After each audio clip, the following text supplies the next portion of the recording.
Hey everybody, welcome back. This is part 2 of the Air King AK300 Outback. So what we're going to do now is got battery charged. We're going to do a quick check of the ability of the pump to hold pressure as recommended in the owner's manual. If you have got this in Australia from Herman's, I've been told they've actually already done this, but hey, let's have a crack and make sure it survived the trip up. It was very well packed. So what we're going to do, I've got the cutoff on here, there, set at 300 bar. The plug is in the end there. I have this one is the release valve. That's actually open at the moment. We've got one battery pack installed. This is a 5 amp hour battery, lithium, Ryobi. So we'll see how that goes. So, turn on.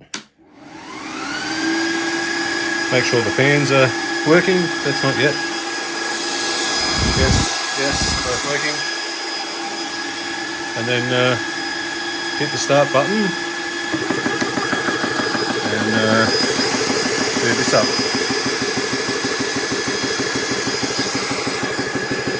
And then watch the needle climb. Now, it's actually quietish. The further I get back, the better it's going to sound, but we're at 200 bar now.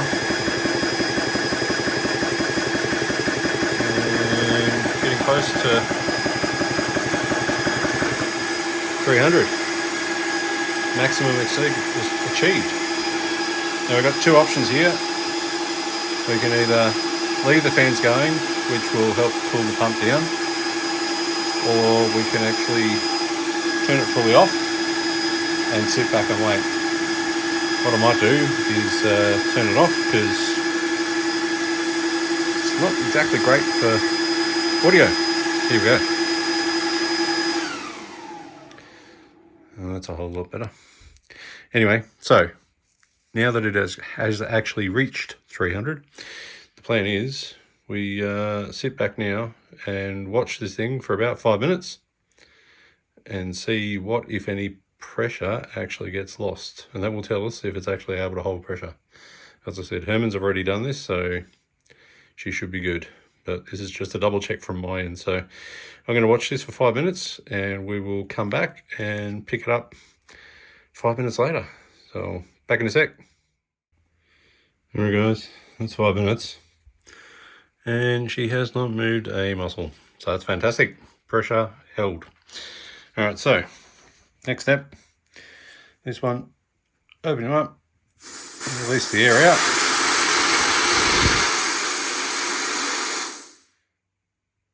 Sorted. Leave him open for a bit. And you can see the gauge has gone back. So what I'm going to do now is adjust this to 250, 250 bar, because that's what this puppy's rated to. And I'm going to hook that into there. I'm going to take this Fancy Pants Sabre Tactical cover off. So we're going to hook that up, and then I'm going to turn it on and pump this up a bit. Now, eventually, just to show you how this actually works, but I'm sitting at 240, I think, on this one at the moment. So she's not going to pump that much into it, but it'll give you an idea of how you actually do it. So anyway, give me a sec. We'll connect everything up and we'll be back.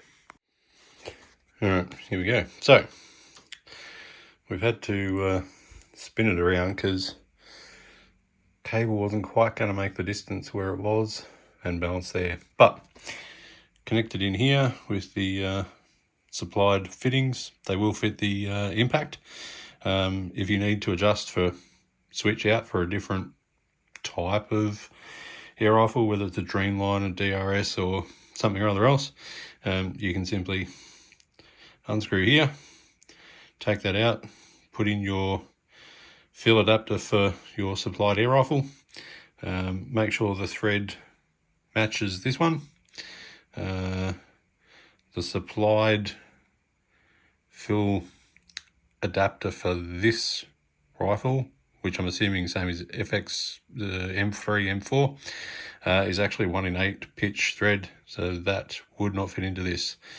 This one supplied actually does fit though, so bonus. But yeah, if you need to switch for different air rifles, just take that off, put in the new one, make sure the pitch is right on the thread before you actually put it in. You don't want to cross thread it and stuff anything up, and then you're good to go.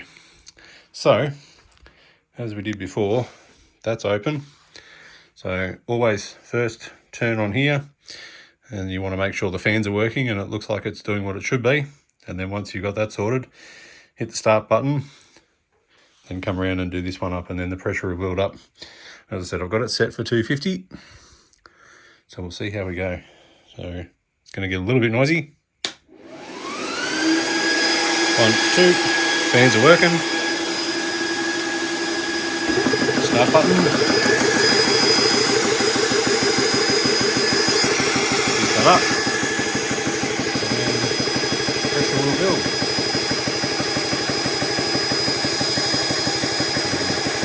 While you're watching this, I'll watch the gauge on the FX.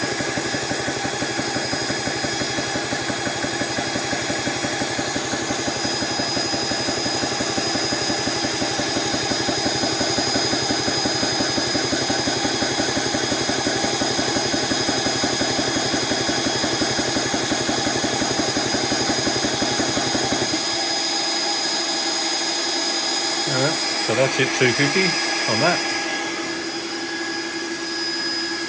Now, it's probably only put 5 bar into that, maybe.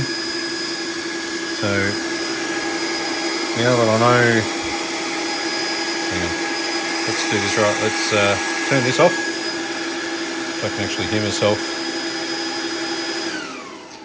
That's better, I can actually hear myself talking. So, now that I know, like that's set at 250, and my gauge on my FX is showing roughly, yeah, we're going to hazard a guess and go it's about halfway between 240 and 250. Looks about there. So now I know that, I can probably bump this up a little bit, put an extra couple mil into this one, and then that in theory should translate to an actual 250 bar fill on here. To be fair, I'm not sure which gauge I would trust more. I've read a lot of stuff online saying that these are good, but sometimes not so accurate, in which case that could be the winner. If any of you have had experience with the FX one, let me know, put something in the comments. It's bog standard, so yeah, I'm in two minds realistically. 245, 250, she's not far off it. I can tweak it if I need to. So from here, release pressure.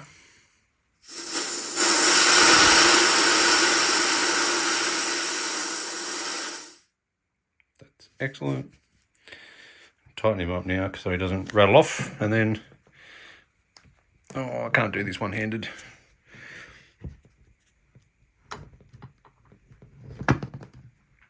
No, I'm not going to do that. But yes, undo that and you're good to go. So, fairly easy to use.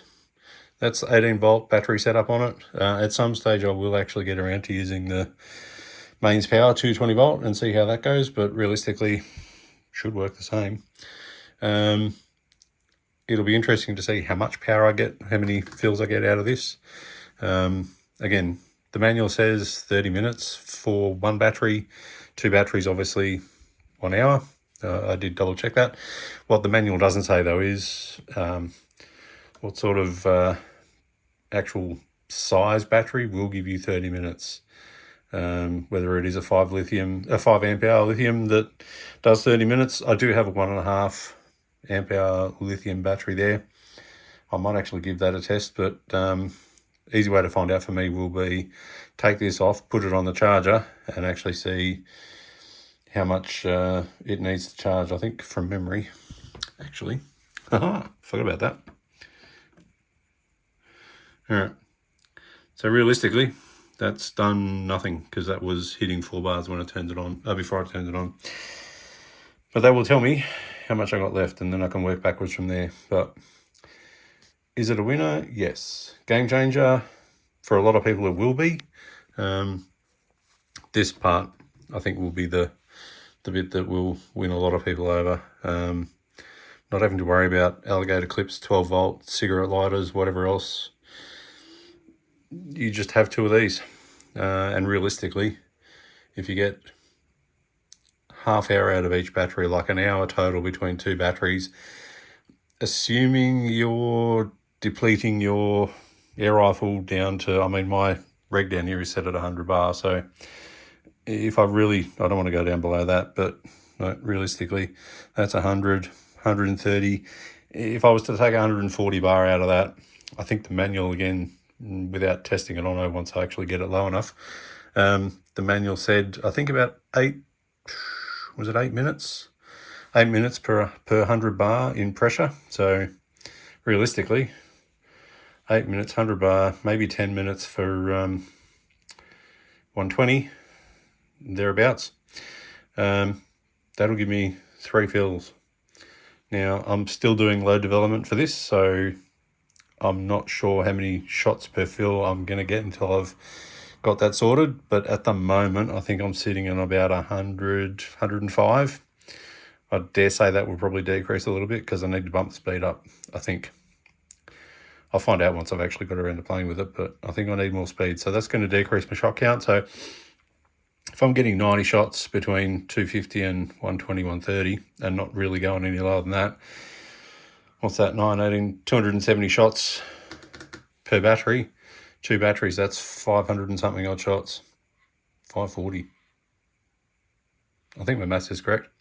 If it's not, I'll put something in the notes to give myself a swift uppercut. But really, 540 shots for a 2 battery night out. That's a big night out or a big day in anyone's book. So I think this could be very much a winner. Plus, I don't have to worry about the dive fill component. So the dive tank, I think I was paying $14 for a fill. Mine was a 5 litre 300 bar. So paying $14 for that. I never tested it with this, with the FX, the Impact, the M4. My Dreamline, I was getting 14 complete fills out of that before it started to have issues in actually maintaining the pressure that I needed. I think the Dreamline was 230 bar tank. So 14 fills, 36 shots. This one, I think I'd worked out from an online calculator, I should have got 2 complete fills out of a 5 litre tank. So again, that's 200 shots. So $14 every time. I need to do it twice. This, even though it's cost me more, well, it's about the same price if you're buying a brand new 300 bar dive cylinder, for Australian point of view anyway, at least for, 7, 9, 12 litre tank. So yeah, as an outright purchase, if you were just starting out in this side of things, yeah, unless you can find a second-hand dive tank and you're happy to pay the refill costs, which admittedly I bought brand new, but it was fine for my Dreamline. But this setup, I think I was always going to be struggling with it. So this certainly is a game changer. Anyway, that's enough dribble. I think I've covered everything. If I haven't, let me know in the comments. Happy to answer any questions anyone's got. King AK300, as tested by Inspector Xinjiang, straight from China, via Herman's, with some love and care and TLC put into it to make sure it actually was fit for purpose before it was shipped out their door. Anyway, that's it. I'm done. Thanks for watching. If you are enjoying this content, please like, subscribe. Everybody that can do that is going to help me out massively. She's a tough gig, this one, especially in this type of genre. That's a big word, isn't it? I didn't know I knew that one. Anyway, that's it. I'm done. Thanks again. Cheers.